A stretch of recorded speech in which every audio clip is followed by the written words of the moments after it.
lantaran Tuhan daripada sentuhan tempat lain. Ya tadi kayak di sini enak banget gitu ya, damai banget. Kalau bisa kita setiap hari kayak gini gitu, gak usah kerja gitu kayak gitu, tapi habis tenang gitu ya, pengennya kayak gitu. Tapi kapan ya, kapan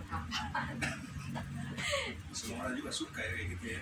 Iya, gak usah kerja lagi ya kayak gitu kayaknya enak banget ya Tuhan, sambil aku pengen kayak gini setiap hari, gak usah kerja mikirin yang ruwet gitu, mikirin orang lain yang jotos-jotosan kayak gimana. Paling itu aja sih ya. Puji Tuhan ya, awalnya sekarang ya mungkin karena ya ada waktu sebetulnya mungkin ada hari mungkin bisa sama-sama kita bisa menikmati hadirat Tuhan yang hari ini ya. Sebetulnya mulai pekerjaan Tuhan sih sebetulnya tergantung dari kita, siapa diri kita, dan tetap mempersatukan keluarga. Kalau menurut saya dan anak-anak masih membutuhkan, tapi pelayanan kita bisa atur nomor berapa ya. Kita perlu minta sama Tuhan. Hikmah dari Tuhan boleh menjadi penyembah seperti Tuhan bawa ke tempat. Satu lagi suka aku minta sama Tuhan, kalau misalnya aku pelayanan, tolong dong jangan bikin aku suka sampai air mata gitu. Karena aku suka air mata tuh suka turun gitu, kan malu, apalagi saya kalian melayani orang lain tiba-tiba mataku bengkak gitu, kan malu gitu. Kalau bisa jangan gitu, kalau melayani, kalau bisa jangan, kita malah yang tidak dilayani lebih bengkak matanya daripada yang dilayani gitu. Puji Tuhan lah ya. Jadi sebetulnya kita masing-masing itu harus melayani pekerjaan Tuhan sebetulnya. Jadi masih ada kesempatan waktu nomor satu kita layani ini keluarga kita. Kita minta hikmah dari Tuhan, Tuhan kita untuk jadi berkat buat orang lain, keluarga. Jadi pasti Tuhan berikan waktu supaya apa istilahnya jangan terbengkalai juga keluarga. Ya semua juga pernah saya berpikir seperti itu, Tuhan kalau udah banyak uang mau udahlah ya kan, kita melayani aja santai gitu ya kan, nggak usah lagi mikirin nggak usah bergumul gitu ya kan, yang penting mah kita sekarang melayani Tuhan. Nggak juga ya, Tuhan itu nggak seperti itu, kita tetap bekerja, kita tetap juga melayani seperti itu memang. Belum tentu saudara ya, kalau Tuhan kasih uang banyak belum tentu kita nanti yang maka nanti udah banyak uang malah jalan-jalan ya kan, ke luar negeri ya kan, ke Eropa kemana ya, bisa juga seperti itu, kita tidak tahu. Makanya dalam situasi, dalam kehidupan kita, dalam keluarga yang kita nikmati aja ya.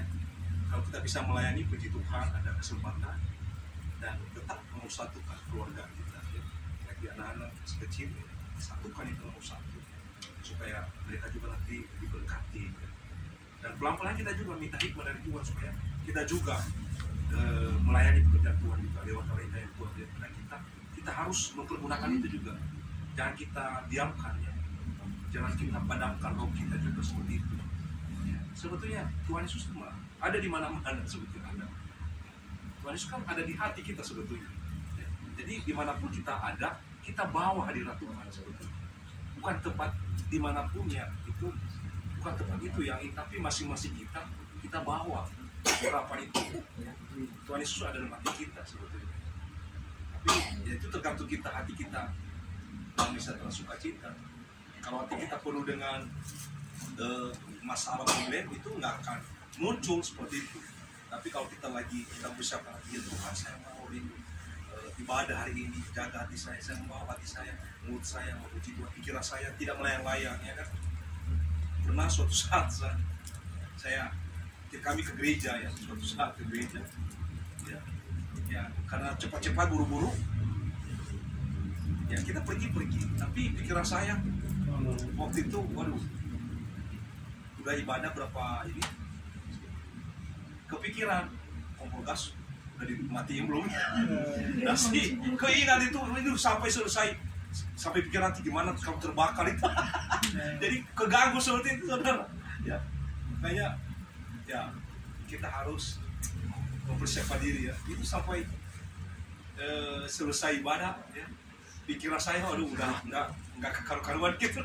Pertama mah udah enak. Keingat udah sudah dipanggil tadi ya, dipanasin nasi. Aduh, udah kepikiran mulai nanti gimana kalau habis airnya bisa meledak, bisa kebakar. Waduh gimana sih? Sampai begitu. Sampai Olin tahu ada beda ini, ada apa? Dia bilang udah nggak usah pikirin. Sampai saya bilang habis firman, saya mau duluan dulu, saya mau pergi sebentar dulu ya. Sampai udah tenang aja, udah tahu Olin kayak gitu. Tapi ya itulah ya, setan itu mengganggu pikiran kita. Tapi puji Tuhan nggak ada apa-apa, biasa. Nah itu kadang-kadang ya, kalau kita hati kita karena terburu-buru atau gimana lupa, padahal kita udah mati semua, beres semua itu. Jadi kita minta kepada Tuhan saja terus kita sungguh dalam Tuhan, saudara lebih baik satu hari di pelataran Tuhan. Kita baca sebentar ya firman Tuhan ini. Jadi ini firman Tuhan ini kita tidak mempersiapkan diri, tapi itu kadang-kadang kita menyembah. Jadi turunlah hikmah dari Tuhan. Ini lagu tadi ini lebih baik satu hari di pelataran Tuhan. Kita ambil di Mazmur 84. Mazmur 84 ayat 1 sampai 12 kita baca bergantian lah ya. Mazmur 84. Ini 12 orang ya, 12 ayat. Kita baca bersama-sama satu-satu ayat gantian sekali lagi. Dari saya rindu kepada kediaman Allah. Rindu kepada kediaman Allah. Untuk pemimpin biduan menurut lagu Gitin Mazmur Bani Korah. Betapa sekarang berapa? Kedua ya? Siapa ya? Yang dua? Belum ya? Oh belum ya? Masih satu. Betapa disenangi tempat kediamanmu ya Tuhan semesta alam. Ya. Ayat 2. Ayat 2 betapa disenangi. Jiwaku hancur karena merindukan pelataran-pelataran Tuhan. Hatiku dan dagingku bersorak-sorai kepada Allah yang hidup. Bahkan burung pipit telah mendapat sebuah rumah, dan burung layang-layang di sebuah sarang, tempat menaruh anak-anaknya. Pada mesbah-mesbahmu ya Tuhan semesta alam, ya Rajaku dan Allahku. Berbahagialah.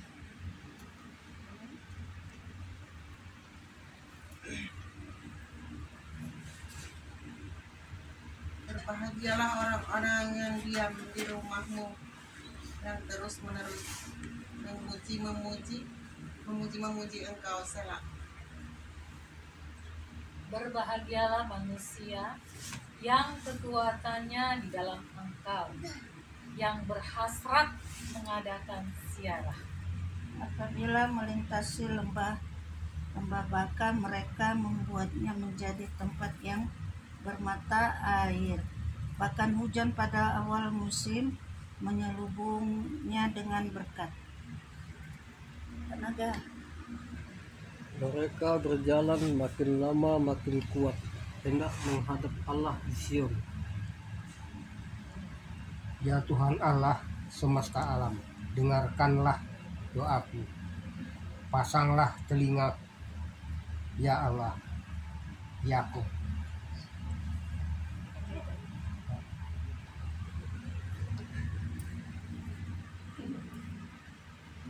Lihat, lihat baru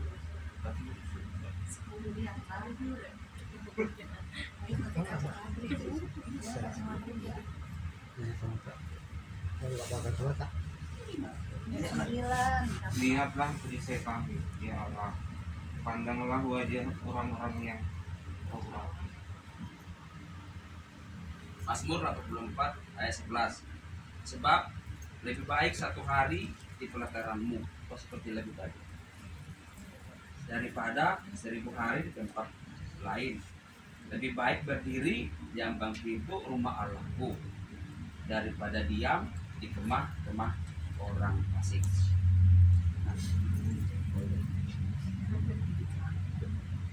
Sebab Tuhan Allah adalah matahari dan perisai. Kasih dan kemuliaan Ia berikan. Ia tidak menahan kebaikan dari orang yang hidup tidak bercela. Ya Tuhan semesta alam, berbahagialah manusia yang percaya kepadamu. Amin. Ini luar biasa ya, Mazmur Daud ini betapa dia tinggi apa istilahnya ya, kerinduannya kepada Tuhan itu. Dia sudah mengalami Tuhan yang luar biasa, makanya dia tulis firman Tuhan ini ya di dua Mazmur orang. Jadi dia mengatakan bahwa lebih baik satu hari. Dia sudah merasakan di tempat lain ya, tiap hari dia berperang ya, dan bergumul, dan memang Tuhan selalu menolong dia, memberikan kemenangan demi kemenangan ya kan. Tapi pada saat satu hari ya, dia di pelataran Tuhan, dia menikmati hari Tuhan, itu lebih baik ya, dia mengatakan di ayat 10 tadi, sebab lebih baik satu hari di pelataranmu daripada 1000 hari di tempat lain. Jadi dia bisa menikmati hadirat Tuhan, dia menikmati sukacita, damai sejahtera ya. Walaupun di luar sana dia merasa disanjung, dia menang ya, berlaksa-laksa, dia kemenangan demi kemenangan, apa yang dia berperang dia menang, tapi tidak membuat dia sukacita, dia tidak membuat dia senang, tapi hanya di dalam hadirat Tuhan. Walaupun sehari dia bilang, aduh, luar biasa. Mari kita juga walaupun hanya beberapa jam di tempat ini, kita bisa menikmati. Makanya kalau kita ada di tempat ini, jangan sia-siakan saudara. Ya, tanggalkan dulu pikiran-pikiran yang lain, apapun itu. Tanggalkan itu semua yang kita dapat sama Tuhan. Kita menikmati Tuhan dulu, kita minta sesuatu yang hikmah dari Tuhan. Ya, kehendak Tuhan, tujuannya. Tuhan di dalam kehidupan kita. Setiap hari Kamis di tempat ini, kita bisa merasakan Tuhan dari tempat ini. Dan saya percaya bahwa orang-orang yang diam di rumah Tuhan itu terus mereka mau rindu seperti yang kita ngomong tadi itu. Sebetulnya orang-orang yang suka memuji Tuhan itu senang banget gitu ya, menyanyikan puji-pujian bagi Tuhan. Tapi ya kita masih manusia, tetap diperhadapkan lagi bergumul, berusaha, bekerja seperti itu. Dan biarlah kita juga jadi berkat dimanapun kita berada. Ya, lewat suara kita, walaupun suara kita pas-pasan, falas, tidak ada masalah. Dan yang penting hati kita itu Tuhan lihat. Tuhan lihat hati kita, bukan dilihat perawakan kita, kegantengan kita, kecantikan kita, tidak. Tapi dia lihat hati kita, hati yang menyembah Tuhan dengan ikhlas dan tulus, penuh dengan hati yang bergembira. Ya.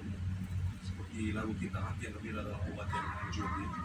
Dan sungguh luar biasa saudara. Jadi dia mengatakan di ayat berapa tadi itu,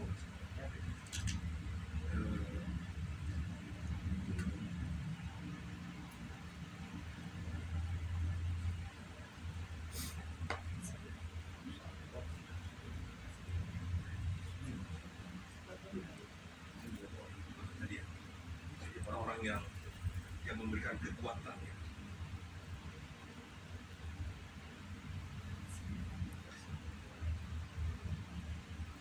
Ayat 5, berbahagialah manusia kekuatannya di dalam kerajaan. Apabila melintasi lembah Baka, mereka membuatnya menjadi tempat yang bermata air. Nah, ayat 7, mereka berjalan makin lama makin kuat, hendak menghadap Allah di Sion. Jadi kita anak-anak Tuhan di dalam hadirat Tuhan itu dia memberikan hari lepas hari mendapat kekuatan baru ya. Jadi saya diberikan hikmat dari Tuhan kemarin ya. Kalau kita terus anak-anak Tuhan itu bersekutu dengan Tuhan, kita selalu mendahulukan Tuhan. Hari lepas hari dia memberikan kekuatan, kesehatan bagi kita. Ya, jadi kehidupan keluarga kita juga dipulihkan. Itu yang saya tangkap ya. Jadi kayak ada hikmat ya di perjalanan. Selagi saya itu berjalan, jadi Tuhan itu kayak mau ngomong gitu, kalau kamu terus cari aku gitu ya, melayani kerja aku, itu aku mau kekuatan baru. Dan aku memberkati engkau, memberkati keluargamu.